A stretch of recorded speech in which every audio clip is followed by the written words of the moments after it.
the 144,000 from the tribe of Israel, who they are and what they do. One of the most intriguing passages in the book of Revelation is the description of the 144,000 sealed servants of God in Revelation 7 verse 1 to 8. Who are these people, and what is their significance? The book of Revelation is a book of prophecy that describes the end of the world and the establishment of God's kingdom on earth. In this context, the 144,000 represent a special group of people who are sealed by God and protected from the trials and tribulations of the end times. Revelation 7 verse 1 to 4.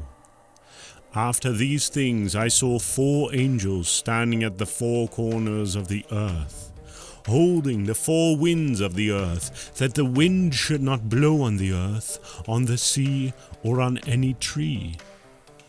Then I saw another angel ascending from the east, having the seal of the living God, and he cried with a loud voice to the 4 angels to whom it was granted to harm the earth and the sea, saying, Do not harm the earth, the sea, or the trees till we have sealed the servants of God on their foreheads. And I heard the number of those who were sealed, 144,000 of all the tribes of the children of Israel were sealed. The angel says, Do not harm the earth, the sea, or the trees till we have sealed the servants of our God on their foreheads. There are a lot of controversies surrounding the 144,000 redeemed souls that John wrote about in the book of Revelation. Some people believe they are the total number of people that will be saved in the entire universe. But this view cannot be true, because God desires that all should be saved. Salvation is not for any group of people specifically. Salvation is not for a particular race or people. Salvation is not for a specific socio-economic background. Jesus Christ died for all mankind. He died for all nationalities. He died for the rich and the poor. He died for Asia, Africa, Europe, North America, South America, Australia, Oceania, and Antarctica. He died for the young and the old. We know from scriptures that Christ died for all sinners. God has an open invitation to all men and all women. Salvation is not for only the 144,000. There are even churches that have risen over the years that have claimed that their church members are the 144,000 spoken of in the book of Revelation. They would recruit members by imposing the idea that if you join their church, you will be part of the 144,000. Other churches turned this into a money-making scheme. They would call requesting people to pledge money or tithe to their church, stating that you too can be a part of the 144,000. There are many different groups in the world today, and in the past, who attempt to say that they are the inner circle of the 144,000. So who are then the 144,000 John wrote about? The 144,000 are said to be chosen from the 12 tribes of Israel. Revelation 7 verse 5 to 8. Of the tribe of Judah, 12,000 were sealed. Of the tribe of Reuben, 12,000 were sealed. Of the tribe of Gad, 12,000 were sealed. Of the tribe of Asher, 12,000 were sealed. Of the tribe of Naphtali, 12,000 were sealed. Of the tribe of Manasseh, 12,000 were sealed. Of the tribe of Simeon, 12,000 were sealed. Of the tribe of Levi, 12,000 were sealed.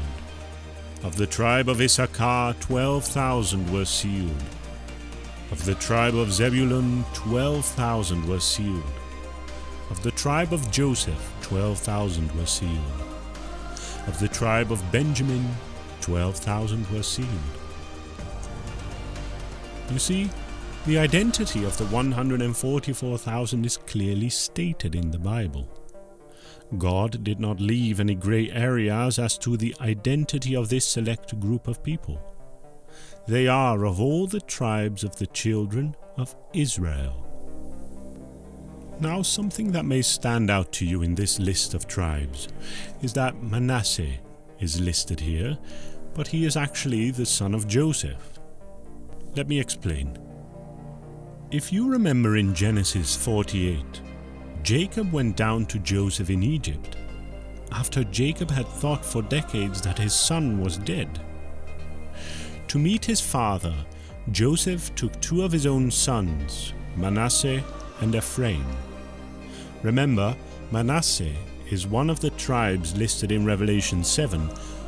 So, Jacob said to his son Joseph, "Manasseh and Ephraim are mine." He claimed these two sons.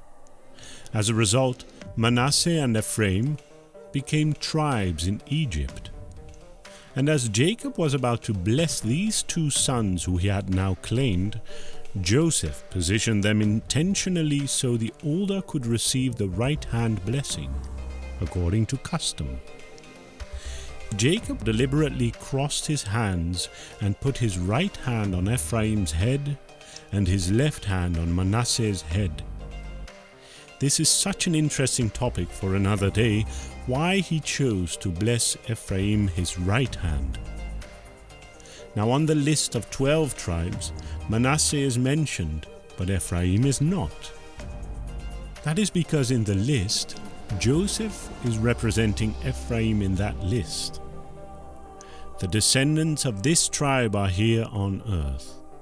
Depending on how close we are to the Great Tribulation, the actual 144,000 themselves could all be here on the earth right now, for all we know.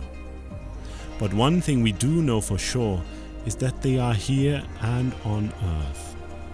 Whether it may be their fathers and mothers, or their grandparents, or great-grandparents, we know that the lines of these tribes are where 144,000 will come. John describes who the 144,000 were and the criteria that was used in singling them out from all the people.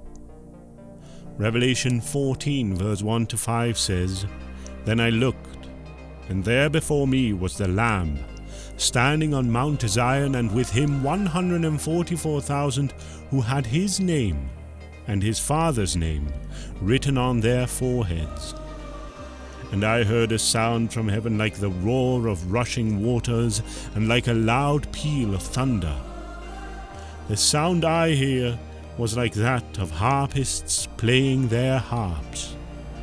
And they sang a new song before the throne and before the four living creatures and the elders. No one could learn the song except the 144,000 who had been redeemed from the earth. These are those who did not defile themselves with women, for they remained virgins. They follow the Lamb wherever he goes. They were purchased from among mankind and offered as first fruits to God and the Lamb. No lie was found in their mouths. They are blameless. The mark on their foreheads was also revealed. It was the name of God and of the Lamb that was written on their foreheads. The seal revealed that they belonged to God, and no one should harm them. The 144,000 from tribes of Israel will be a light to the thick darkness of the world during the Great Tribulation. They will stand for the truth and defend the name of the Lord. Revelation 14 verse 4 and 5 tells us their attributes. These are they which were not defiled with women, for they are virgins. These are they which follow the Lamb whithersoever he goeth. These were redeemed from among men, being the first fruits unto God and to the Lamb.